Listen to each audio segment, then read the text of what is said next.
Today we've got a little bit of time, so let's get this wiper motor out and see what's wrong with it.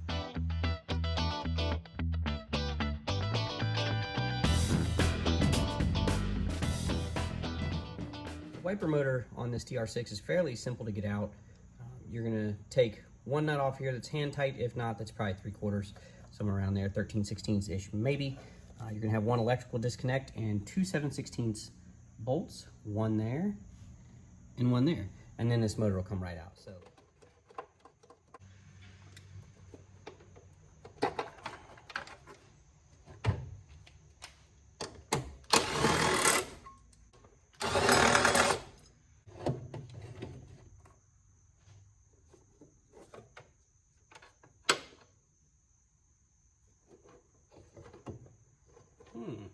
okay. All right, so I've got everything off there, and it appears that there's an attachment, probably some sort of clip or nylon lock nut, something like that.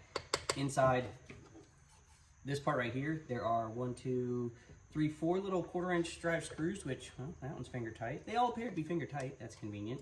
Somebody's probably been in this before. So I've got that cover off, and there is indeed a horseshoe clip that is holding this arm on that attaches to the cable. So we've got to get this clip off of there, and then we'll be able to remove this wiper motor. You could do it with needle nose pliers. I believe we'll be able to get it just with a flat blade screwdriver. Stick it down in there, just sort of wiggle it and push towards the firewall. There you go. Clip is off. That's the one we're looking for. Make sure we save that. We're gonna need that later when we put it back together. Right out of there. And our motor is free. Let's take. All right, we've got this on the bench. You've got a nylon slide. It's in pretty decent shape. You can see it's not worn through. It's still pretty solid. To get the motor off, you've got 2 nuts. They should be 1/4-inch. They should be 1/4-inch, but they're not. Definitely not 5/16. How about a metric? Okay. Look at that. Why in the world is this going to be 1/4-inch and these are going to be metric? Why are these 7s? Ta-da. 1 of 2. I would have been really mad if this side was a 1/4-inch. It's not. It's also 7. And 2. Okay. Now, let's take this out first. To do that, we've got, looks just like a horseshoe clip again, and then that'll probably either fall through or get knocked through pretty easily. Yeah, there we go. Just enough that we can get our always useful pocket screwdriver underneath that clip to get it the rest of the way out of there. Make sure you kind of put a finger on that, because these things have a tendency to go flying really, really far. So, all right, that's out. It doesn't push out easily, but if we had a hammer, there we go. We're gonna use a way too big hammer for the job. Yep, now it's moving. Can we get that out of there yet? Nope, not yet. There we go. Now it's out. That shaft looks okay. It's not bent. These gear teeth are pretty good shape. Pretty good shape. Yeah, for being nylon, they don't feel brittle. They're not worn out, so that's a good sign. Now, as I said a few minutes ago, this should just come right out. Oh, wiggly, wiggly. Oh, okay. The rest of this we don't need to mess with. These are the brushes, just like a starter motor. Like I said in the last episode, I don't know if I said it this time, but I said in the last episode when I fixed nothing. 2 episodes, I don't know. The one when last time I hit it with a hammer and yelled at it. These are the brushes. They're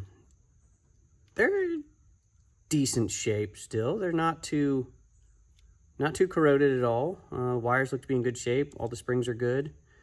They move all right. So we're going to say that that's not part of the problem at all. Probably do have good contact there. We're not going to mess with that either. This is really just held in at this point by the magnets. The magnets are along this outer edge here and here. So you should just be able to pull this straight out with some difficulty. There we go. And as you can see down in here, ooh, that's, yeah, see, magnetized. What do you know? Quit it. Down in here, this is sort of like a pilot bushing for the nose of this armature. and those look to be in really good shape, so I'm not worried about that at all. The copper here doesn't look too bad. I think we could take some sandpaper, maybe just sort of knock a little bit of surface off that. Everything else looks good. The windings don't look too bad. So we're gonna clean this up and throw it back together and then move on, because I don't think that's the problem. This is just some 500 wet dry, and all we're gonna do is run that around here just a little bit and clean that copper up. Ooh, shinier. Yeah, that'll probably do. Yeah. Drop this back in. It should go home fairly easily. Yep, look at that. Make sure it clicks all the way down in there. All right, now we're gonna go back together. Trickiest part is gonna be getting these brushes back on. We're gonna have to set this down in most of the way, then use a screwdriver or a pick and sort of push one brush at a time and walk this down onto it. Oh, I almost forgot. Before I took this off and before I started everything, I made paint marks and marker marks. Even though there is an arrow and it's a tiny mark here on how these line up, I did my usual paint marks. So make sure you do that. I forgot to show you that. Maybe you saw it and were like, hey, what are those paint marks? Yeah, I forgot to mention it. So either way, this should slide back together here until we get close to where the brushes are. You can see right about there, we're probably touching the brushes. I don't know if you can even see it, but yeah, probably something like that. Try that here. This is always the least fun part of doing this. There's no real way to lock these out like you can on starters usually. I mean, lock out the brushes to make your life easier. It's just not happening on this, so. Oh, there we go, nailed it. See, it wasn't terrible. And we've got our marks lined back up. Those brushes are on there. I'm just gonna wiggle a little bit to make sure they go home and they're not all twisted and cattywampus, or that just made it worse. I don't know. But in theory, in my head right now, that just seated those. Okay. Paint marks are lined up. 1, 2. Buckle my shoe. And you want to do it by hand, of course, because you go firing this right down this hole with some sort of corded or cordless screwdriver or whatever you got, and you are sure to ruin it. Now, this doesn't feel like it wants to even have any friends anywhere. Oh, wait. Yeah, there it is. Maybe? Yeah. No need to get the torque wrench out or look in a book or anything like that. So that's snug. And 1/4. Should be good enough. All right. Let's put some grease on things so it actually has grease. Sure, why not? Might as well glove up for this. Yeah. Close enough. You gotta have your gloves on just the right way, otherwise they don't work. And maybe on this worm gear, like, I feel that that's probably enough. Do that first and then you. All right, and this was roughly in this position-ish when we started here, so we're gonna put it roughly back in that position. Should be able to press it down with your hand to seated. That's pretty close to seated. Put our clip back in.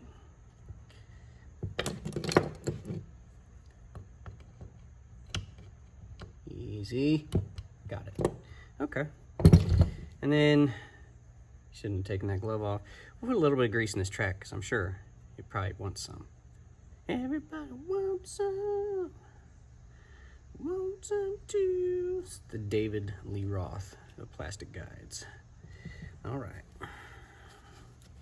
Well, now what we'll do is we'll put this back and then we'll go on to some electrical testing. What we'll do is maybe we will power up and ground this motor directly from the battery and see what happens. If it works, then we know that I've got a ground problem on one of the wires. Or conversely, to make things easier, I could just hook my meter up to the ground side of the battery and the ground side of this one, which on this particular connector, the one offset terminal here that is turned different from all the others, that's your ground. All these other are powers or something. This one right here, that's the ground. So we'll hook to that. We'll go through a meter. We'll set it to make the boop sound when it has actual resistance or has a completed circuit, and we'll see what we got. Before we throw this motor in, let's got a better shot at these wires. Let's go ahead and check these out while we're here. Ow. Okay. Now let me get my meter and move this out of the way and whatnot and so forth. Let's do this.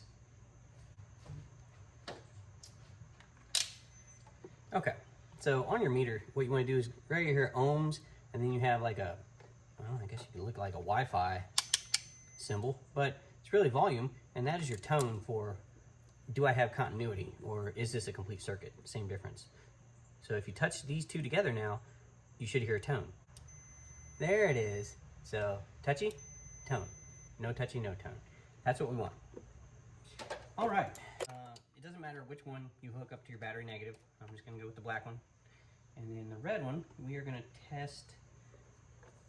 For this one, this is the offset one that is turned a different way from the others, so that is our ground. So we're going to probe that, and we should hear a tone. And I don't hear a tone. Make sure this is in there all the way. Oh, hey. I've just pushed that out of there, so that's not locked. That might be part of the problem. Touch it. No tone. So I've got a ground problem. I've got my two red jumper wires. That way I know what's positive and what's negative. It's not really true at all. They're both red because that's the only wire I had when I made them years ago. And you just have to remember what you hooked to what. Let's see, positive there. And I'm not sure what's positive on this except some of them. So let's go any of these. Okay. Yeah. And let's go to, oh, hey. All right. Motor does work. So here we go. I am hooked to a positive and I am hooked to a negative. I've got one of these jumper wires hooked to the battery. Here goes the negative, and okay. Our motor is not the problem. It's definitely probably the fact that I don't have continuity from ground to battery ground. Let's take these jumper wires off there. So let's go searching for what happened to my ground.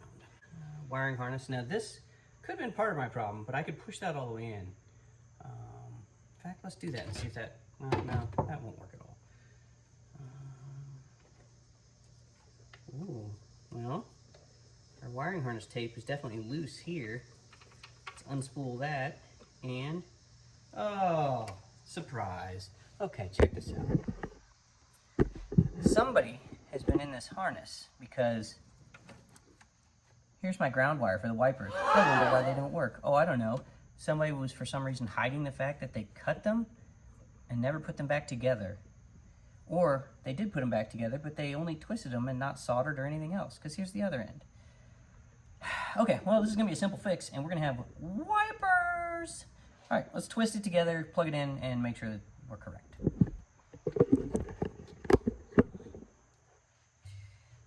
So this will be a quick twisty fix just to make sure that this is going to work. Let's pass your side blade. We'll put it somewhere around here, just temporarily. Okay. Now, I allege that I have fixed this. Let's find out.